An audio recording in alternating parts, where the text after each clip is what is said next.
आपका हमारे YouTube channel GK with me में। जैसा कि आपको पता है हमने चाइल्डहुड डेवलपमेंट की क्लासेस स्टार्ट की हैं, तो 3 थ्योरीज हम पहले कर चुके हैं। आज की क्लास में हम पढ़ना शुरू करेंगे लेग वाइगोट्स्की की थ्योरी के बारे में। जैसा कि आपको पता है मैंने आपको कल की क्लास में मैंने पहले वाली क्लासेस में आपको एरिक एरिक्सन की थ्योरी के बारे में, गार्डनर की थ्योरी के बारे में और कोलबर्ग की थ्योरी के बारे में पढ़ा दिया है। आज की क्लास में हम पढ़ेंगे लेग वाइगोट्स्की की थ्योरी के बारे में।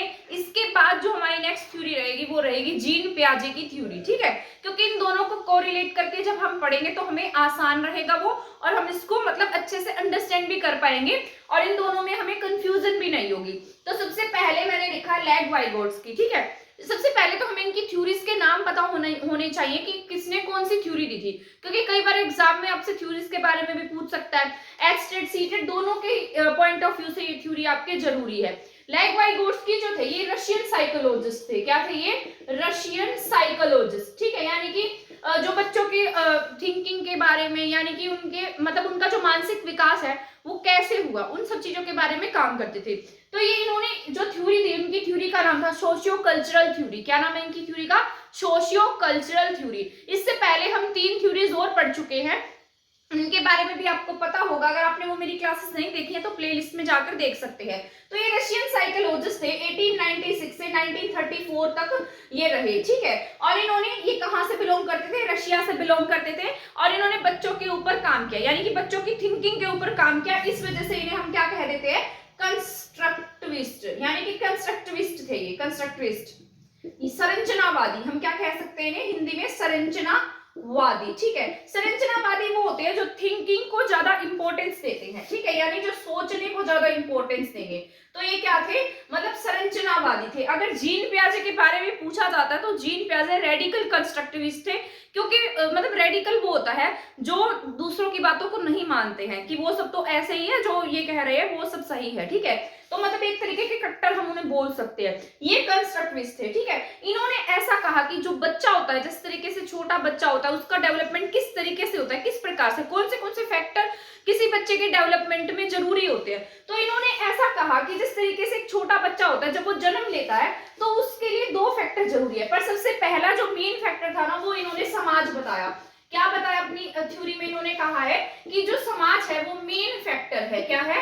Main factor. जो बच्चा है ना वो जो भी चीजें सीखता है वो समाज के इंटरेक्शन में आकर सीखता है, यानी कि जब उसका समाज के साथ इंटरेक्शन होता है, समाज में घुलता मिलता है, समाज के साथ बातें करता है, यानी कि जितना वो समाज के साथ घुले मिलेगा, समाज के इंटरेक्शन में आएगा, उतना ज्यादा डेवलपमेंट बच्चे का होगा। बच्चे का विकास उन्हीं बातों पर निर्भर करता है। यहाँ पर इन्होंने एज को कोई भी प्राथमिकता नहीं दी, इन्होंने एज को नहीं प्राथमिकता दी। किसे प्राथमिकता दी है? इन्होंने समाज को प्राथमिकता दी है। इनका कहना है कि जो बच्चा है वो कल्चर, यानी कि सामाजिक सांस्कृतिक मुद्दों के आधार पर कुछ भी जो भी बातें होंगी वो सीखेगा।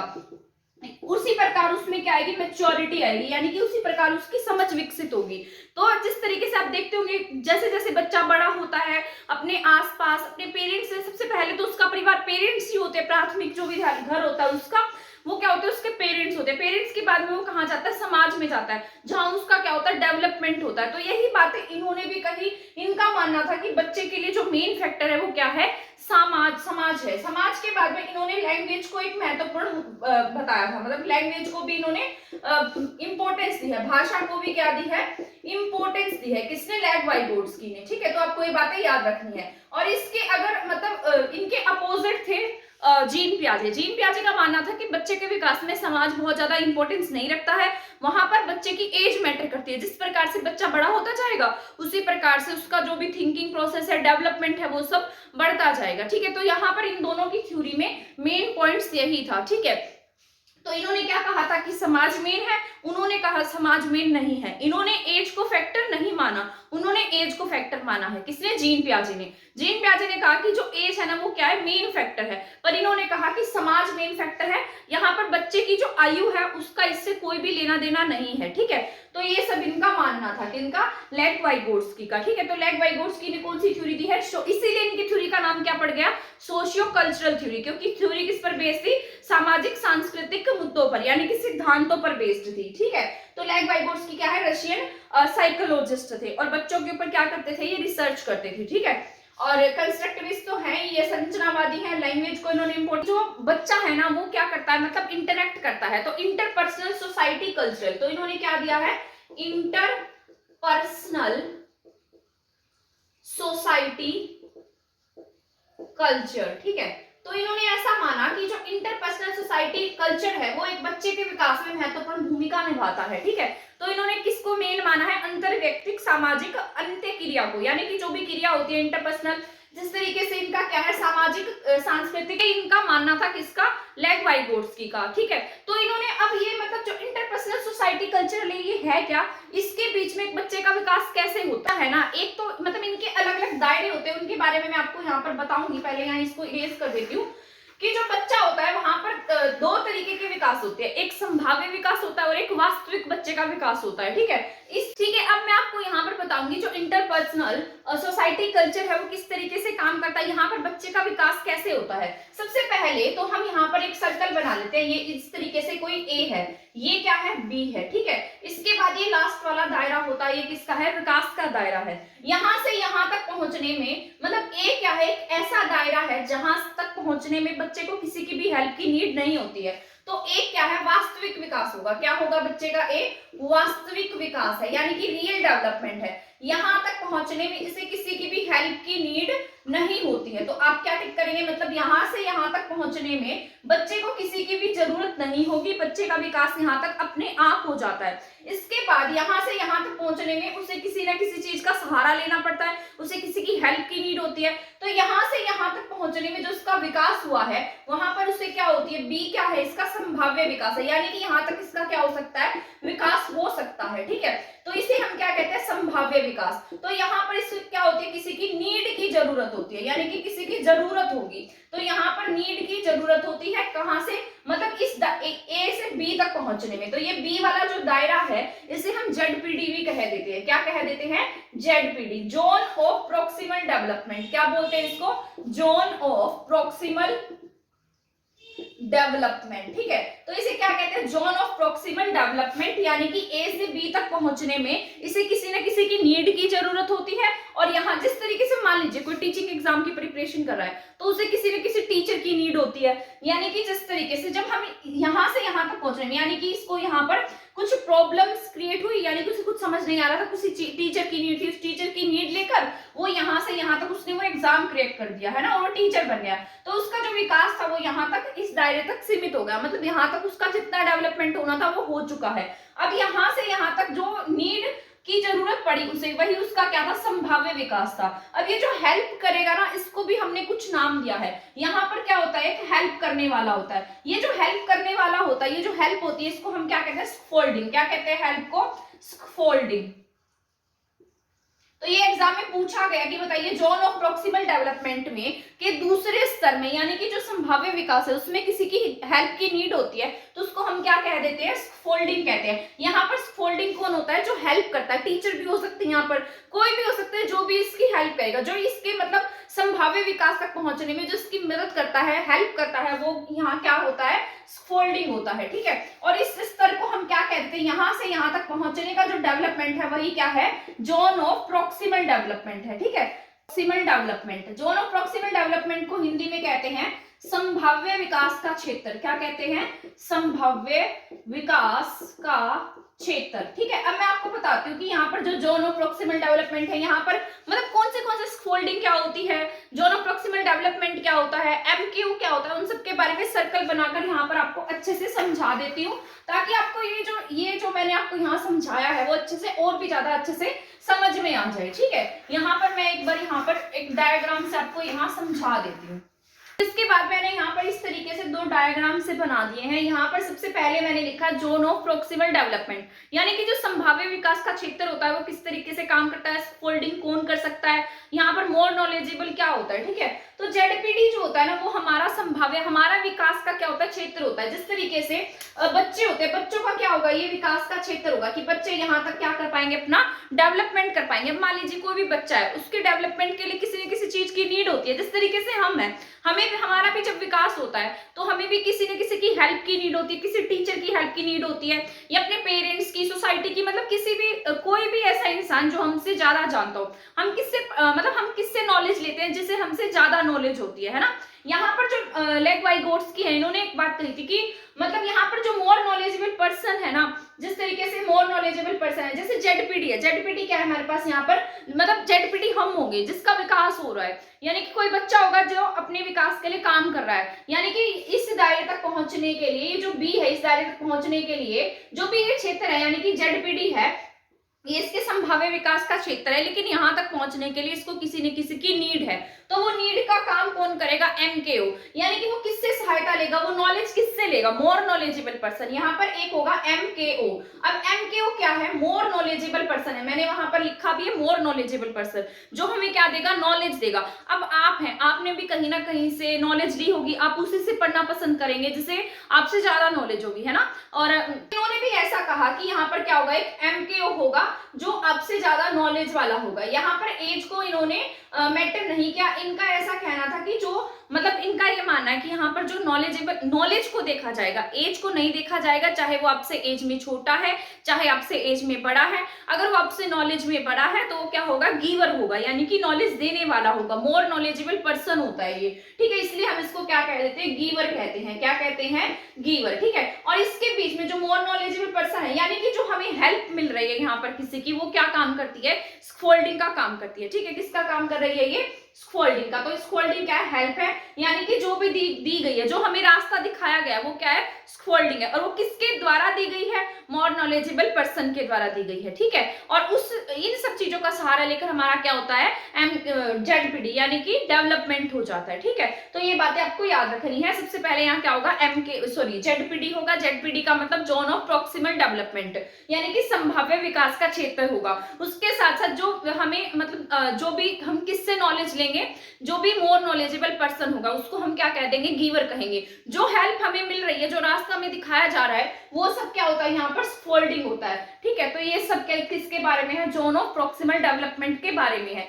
जोन ऑफ प्रॉक्सिमल डेवलपमेंट से हमें ये पता लगता है कि हम कितना अपना जो विकास है वो खुद से कर सकते हैं, और कितने के लिए हमें दूसरे की जरूरत हो सकती है, यानी कि जो वास्तविक विकास है उस वास्तविक से संभाव्य विकास तक जाने में हमें क्या क्या नीड हो सकती है, ठीक है। तो ये सब किस में आता है, जोन ऑफ प्रॉक्सिमल डेवलपमेंट में आता है। आई होप यहाँ तक ये जो बातें मैंने आपको बताई हैं समझ में आ गई होंगी। मोस्ट इंपोर्टेंट टर्म्स है स्कैफोल्डिंग, इसमें ये पूछता है, एग्जाम में पूछा गया स्कैफोल्डिंग क्या है, तो स्कैफोल्डिंग हेल्प है। यहाँ पर स्कैफोल्डिंग का काम कोई भी टीचर कर सकता है, ठीक है। तो कौन करेगा, टीचर या फिर कोई भी ऐसा इंसान जिससे आप हेल्प ले रहे हैं, ठीक है। तो जो हेल्प देगा वो कौन होता है, एमकेओ होगा। जो भी हमें रास्ता दिखाया जा रहा है, यानी कि जो हेल्प मिल रही है, वो क्या होती है, स्कैफोल्डिंग होती है। हेल्प ले किससे रहे हैं, मोर नॉलेजेबल पर्सन से ले रहे हैं। और विकास जो हो रहा है वो क्या है, जेडपीडी है, जोन ऑफ प्रॉक्सिमल डेवलपमेंट है, ठीक है। इसके बाद यहाँ पर मैंने लिखा, मैंने आपको बताया था कि जो लेग वाइगोट्स की हैं, उन्होंने जो भी मतलब दो चीजों को इंपॉर्टेंस दी थी, एक तो समाज को और एक भाषा को। इनका ऐसा कहना था कि जो भाषा है वो भी बच्चे के विकास में बहुत महत्वपूर्ण भूमिका निभाती है। इनका ऐसा मानना था कि जो भाषा है ना, भाषा से क्या होता है, बच्चे का डेवलपमेंट होता है। पहले भाषा का विकास, पहले भाषा आएगी, फिर क्या होगा, उसका विकास होगा, ठीक है। यहाँ पर इन्होंने तीन चीज को इंपॉर्टेंस दी थी, एक सोशल इंटरेक्शन, फिर लैंग्वेज, फिर कल्चर। सोशल इंटरेक्शन मैंने आपको बताया है कि बच्चा जैसे जैसे समाज में आगे बढ़ेगा, समाज बड़ा होगा, समाज के साथ इंटरेक्ट करेगा, तो उसका डेवलपमेंट बढ़ता जाता है, ठीक है। तो अंतःक्रिया करेगा, इसमें अंतःक्रिया यानी कि सोशल इंटरेक्शन को बहुत ज्यादा इंपॉर्टेंस दी गई है। इसके साथ साथ संस्कृति को इंपॉर्टेंस दी गई, कल्चर को, और भाषा, ये लैंग्वेज को। लैंग्वेज को क्या कहा है इन्होंने, टूल कहा है। क्या कहा, लैंग्वेज को इन्होंने टूल बताया है कि जो भाषा है वो बच्चे के विकास में एक टूल का काम करती है, ठीक है। इसके बाद बड़ों के साथ किया गया जो सोशल इंटरेक्शन है, यानी कि जो बच्चा होगा वो बड़ों के साथ क्या करेगा, सोशल इंटरेक्ट करेगा, उनसे बातें करेगा, तो उसकी जो चिंतन शक्ति है वो क्या होगी, बढ़ेगी।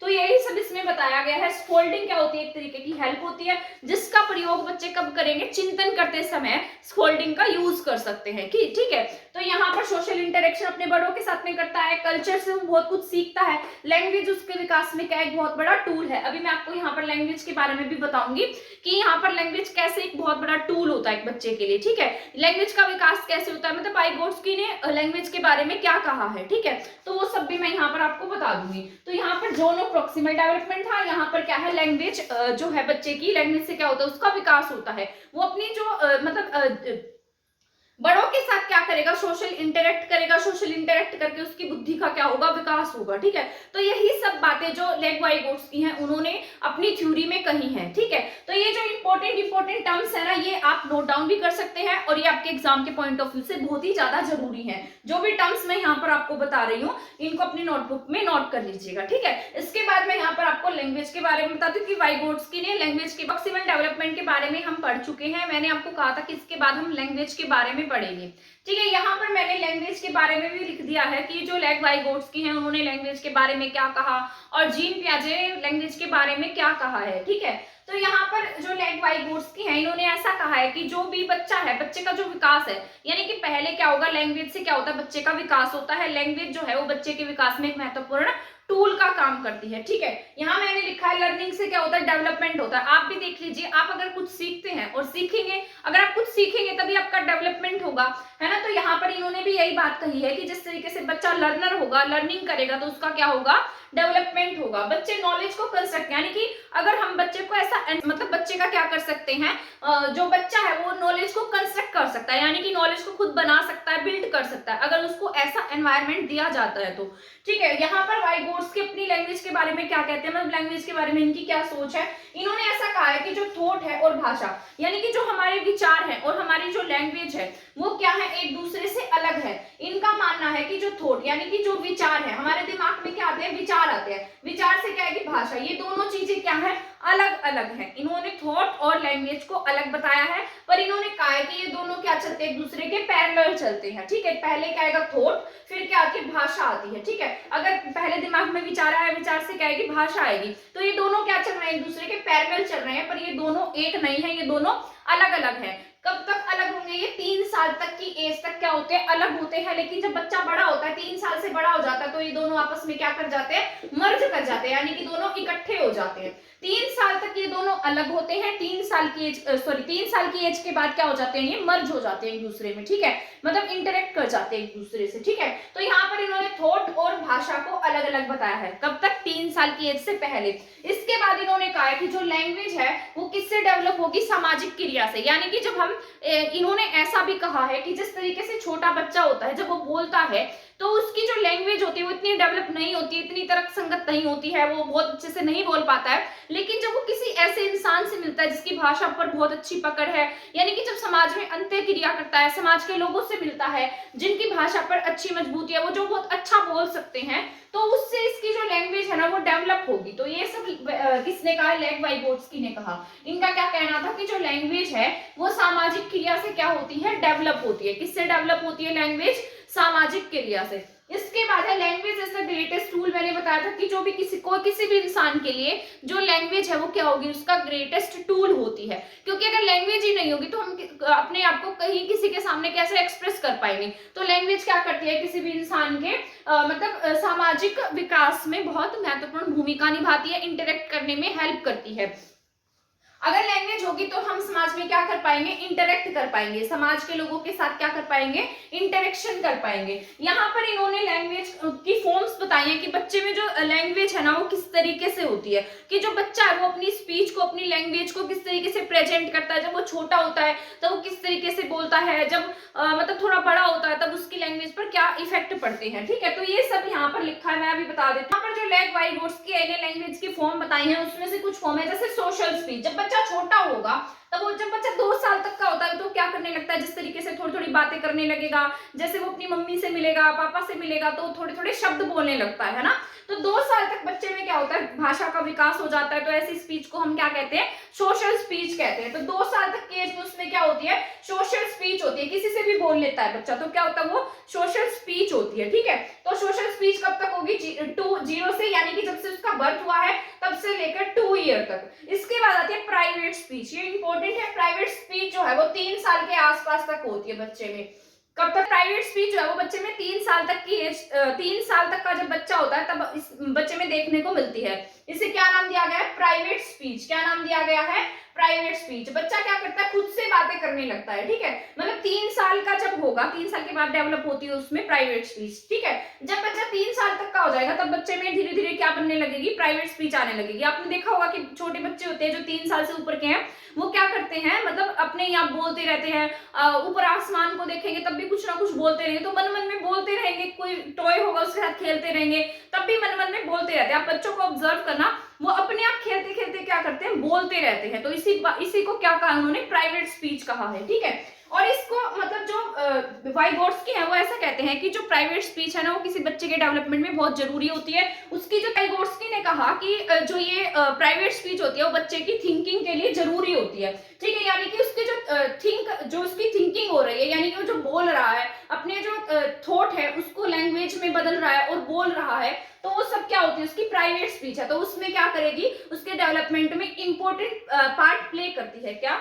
यहाँ पर प्राइवेट स्पीच, ठीक है। पर पियाजे ने ऐसा नहीं कहा। पियाजे का मानना था कि इसमें बच्चा जो है ना वो ईगोसेंट्रिक हो जाता है, खुद को ही मतलब अहम केंद्रित हो जाता है, किसी से बात करना पसंद नहीं करता। तो इस तरीके से उन्होंने इसको ईगोसेंट्रिक कहा। पर वाइगोट्स्की ने इसको एक मतलब इंपॉर्टेंट पार्ट बताया। इन्होंने कहा कि उसके चिंतन का स्तर है और ये इसमें मतलब बच्चे के डेवलपमेंट में बहुत महत्वपूर्ण भूमिका निभाती है। पर पियाजे यहाँ पर अलग थे, ठीक है। यहाँ प्राइवेट स्पीच में बच्चा क्या करता है? खुद से बातें करता है, ठीक है। और इसके बाद है साइलेंट इनर स्पीच। ये इंपॉर्टेंट है, 7 साल के बाद में अपने आप आ जाती है। आप में भी होगी साइलेंट इनर स्पीच।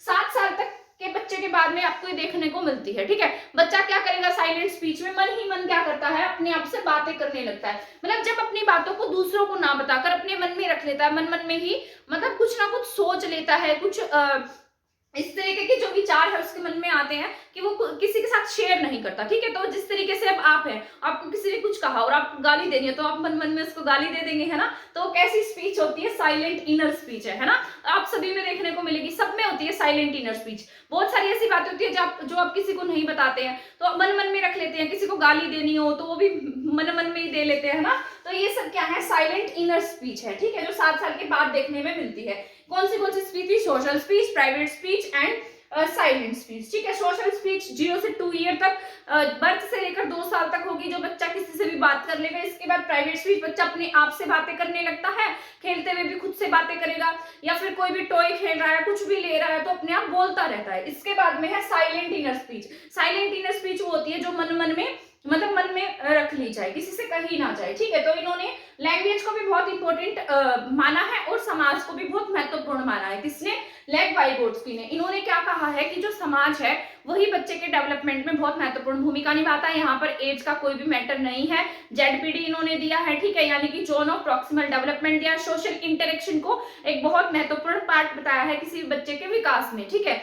ये क्या थे? रेडिकल कंस्ट्रक्टिविस्ट थे। और ये जिस तरीके से प्याजे हैं, प्याजे भी कंस्ट्रक्टिविस्ट हैं, यानी कि संरचनावादी हैं, ठीक है। तो ये क्या थे? संरचनावादी थे। ये बच्चों की थिंकिंग के ऊपर काम करते थे, सोचने के ऊपर इन्होंने काम किया है, ठीक है। और ये रशिया से बिलोंग करते थे। इन्होंने भाषा के बारे में भी कहा है कि पहले क्या होगा? थॉट आएगा, फिर भाषा आएगी, और पहले क्या करेंगे? बच्चे में लैंग्वेज आती है, लैंग्वेज के साथ साथ बच्चे का क्या होता है? डेवलपमेंट होता है। अगर बच्चे में लैंग्वेज नहीं होगी तो बच्चे का डेवलपमेंट नहीं होगा, उसका विकास नहीं होगा, ठीक है। भाषा के माध्यम से ही वो अपने विचारों को सामने मतलब किसी के सामने प्रस्तुत कर पाएगा। तो ये सब बातें इनके द्वारा बताई गई, ठीक है। स्कैफोल्डिंग दी थी। स्कैफोल्डिंग क्या होती है? हेल्प होती है एक किस्म की, और वो हेल्प दी किसके द्वारा दी जाती है? एमके, यानी कि मोर नॉलेजेबल पर्सन के द्वारा। मोर नॉलेजेबल पर्सन कोई भी हो सकता है, वहां पर एज मैटर नहीं करती है। वो आपसे छोटा भी हो सकता है, आपसे बड़ा भी हो सकता है, पर वो आपसे नॉलेज में जरूर बड़ा होगा, ये बात आपको याद रखनी है, ठीक है। तो यहाँ पर ये सभी पॉइंट्स जो थे वो आप क्लियर हो गए होंगे। यहाँ पर मतलब इनकी थ्योरी का नाम क्या? सोशियो कल्चरल थ्योरी है, क्योंकि बहुत बार एग्जाम में पूछ लेता है। तो लेव वाइगोट्स्की ने कौन सी थ्योरी दी है? सोशल कल्चरल थ्योरी दी है, ठीक है, यानी कि समाज को बहुत महत्वपूर्ण इन्होंने माना है। तो आई होप ये जो थ्योरी है वो आपको समझ में आ गई होगी। अगर आप इसका स्क्रीनशॉट लेना चाहें तो आप इसका स्क्रीनशॉट भी ले सकते हैं, और वैसे अगर आप इसको नोट डाउन करना चाहें तो नोट डाउन भी कर सकते हैं, ठीक है। ये आपके एस्टेट प्लस सीटेट दोनों ही एग्जाम के पॉइंट ऑफ व्यू से बहुत जरूरी है, प्लस कोई भी टीचिंग एग्जाम हो उनमें ये थ्योरीज जो है वो आपको देखने को मिलेंगी। कल की क्लास में मैं आपको जीन पियाजे के बारे में पढ़ाऊंगी, क्योंकि इसको कोरिलेट करके पढ़ना बहुत जरूरी है, अदरवाइज आप इसमें बहुत कंफ्यूज रहेंगे, आपको पता ही नहीं लगेगा एग्जाम में कि किसने कौन सी थ्योरी दी थी। तो इसलिए इनको पढ़ना भी जरूरी है, इसको नोट डाउन कर लेना और अपने जो भी आपने अपने नोट्स बनाए होंगे उसको पढ़ लेना, नहीं तो आप ऐसे कंफ्यूज हो जाएंगे, पता नहीं किसने कौन सी थ्योरी दी थी, पता नहीं कन्वेंशनल एज किसने दिया था, प्री कन्वेंशनल स्टेज किसकी थी, वाइगोट्स्की ने कौन सी थ्योरी दी थी। तो ये सब बातें हमें एग्जाम में बिल्कुल याद नहीं आती है, तो इससे पहले आप इसको रिवाइज कर लेना, ठीक है। तो आज की क्लास में इतना ही था। आई होप आपको ये क्लास पसंद आई होगी। अगर आपको ये क्लास पसंद आई है तो प्लीज मेरे चैनल को सब्सक्राइब और वीडियो को शेयर करना ना भूलें। थैंक यू, धन्यवाद।